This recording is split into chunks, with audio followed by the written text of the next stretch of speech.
last week was a good week. Opportunity to get some work in on the field and at the same time get some guys healthy here. I think everybody enjoyed their weekend off. Coaches had a big week recruiting on Thursday and Friday, so a lot of good work there.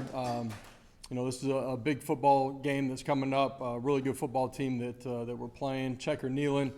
Excited to see all of our fans in the atmosphere Saturday afternoon. I know our guys and our staff are ready to get back on the field.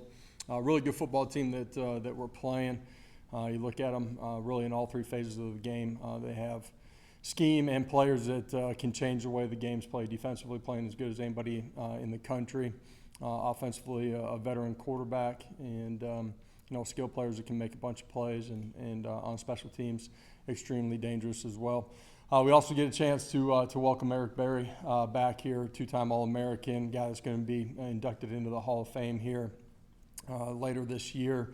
Guy that represents everything that's good about Tennessee football, and excited to have him back here home. So with that, I'll open it up. Questions? Rob and Eric? Coach, on the depth chart had Chaz and Caleb out wide in place of Brew. Can Dante play outside? Yeah, he can. That's just the way Bill wanted to list it. So. Is he more comfortable with West Joe, do you think, or got more work there? We'll see as he gets back on the field this week, and he's worked at both spots.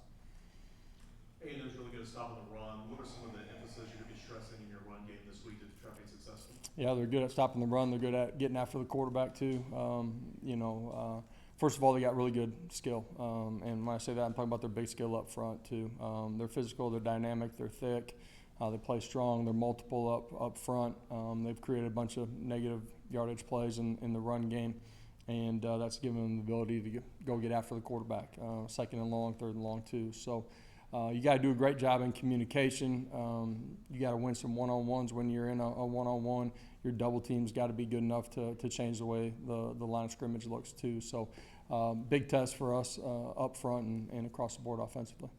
Vince and John. What are some characteristics of a Bobby Petrino-led offense, specifically this one you'll face? Well, first of all, I've said it already. They got really good personnel. Quarterback's a smart decision maker. He's able to extend and make some plays with his arm, but he's always got some balance in what he does too. So we got to do a good job in the run game and be able to handle all the different pass concepts that you're going to see from him. With Chaz and Caleb taking that spot from Brew, what do they do? Or Dante too. Right. What do they do maybe differently than what Brew does, and does the offense change at all with their skill set? Yeah, offense won't really change. Those guys have been involved in perimeter screens where they're the ball carrier. They've been involved where they're the blocker. Offensively, we feel good about their development. They got to practice well, prepare well, and get themselves in a position to go play well. We certainly expect that from them, and I know they're excited about the opportunity. Same position at that wide receiver. Do you feel like you could go into the game knowing you're going to use 2 or 3 of those guys? Do you think it'll become more evident in the game which one fits best? I expect all of them to play at a high level. We're going to need all of those guys. That'll be through the course of Saturday, but also throughout the course of the season. So I expect to see all those guys. Do you think all 3 will actually play with the number 1 offense? When you talk about all 3, Dante, Caleb, Nimrod. I anticipate Dante again. We're on the grass today, and we'll see how the week unfolds. But absolutely anticipate seeing all those guys play on Saturday. Yeah. How much can the tight end also help make up for Brew's loss, especially with Jacob getting going against South Carolina in the receiving game? And then what does McCollum need to do to maybe bounce back from a couple plays there against South Carolina? Bounce back. Don't let one play affect another play. Being able to reset, extremely important at every position when you're a competitor and you're going to play for 60 minutes. Not every play is going to go your way. It won't on Saturday. Don't expect our guys to play perfect. We strive for it, but that's just not the nature of this game. There's good players on the other side. They got coaches that are scheming it too, so it's not going to be perfect. Understand that. Reset and go play as hard as you can from snap to whistle. Callie will do that, man. He's a really good player. So The tight ends, they'll be a part of what we do in the passing game. Need them to continue to come on. They've created some big plays that we're close on too with them. So they'll be a factor in the game. What impresses you the most about Max Johnson's game, and have you seen a difference in film from A&M once the quarterback change came? Not a ton of difference in them. Both of them were able to extend and make plays. I don't think they philosophically have changed what they're doing. Max is a guy that's played a lot of football. He's played in a lot of different environments. Does a really good job of taking care of the football. He has the ability to extend and make plays and throw the football down the field when the play breaks down or when he's got pressure on him. And so we got to do a great job of matching guys out on the perimeter. West. Josh, obviously, it's early in the season, relatively, but Jacob Warren's on pace to do more than he did last season in terms of just physical production.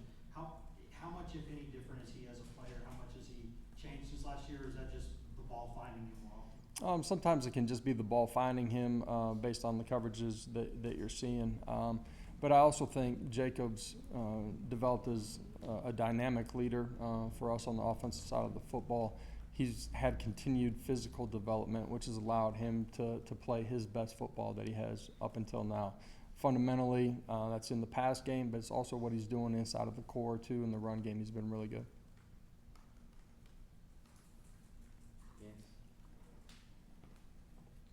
You mentioned getting healthy at the quarterback club. You mentioned trying to get Danico Slaughter back. Thought that maybe he could be good.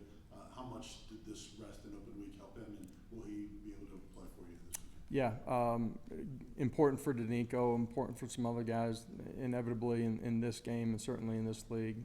It's a physical battle every time you're out on the football field. So Danico, we anticipate being ready to play. Again, he's got to go through the week and be in the right position, but anticipate that happening. There's a pretty good game out in Dallas this week, the Red River rivalry, something like that. I was wondering if you got a chance to watch that game. I saw the last drive. Great job by Dylan and that offensive unit. That was not the game that I was watching early in the day. All right. Thank you, Coach. All right.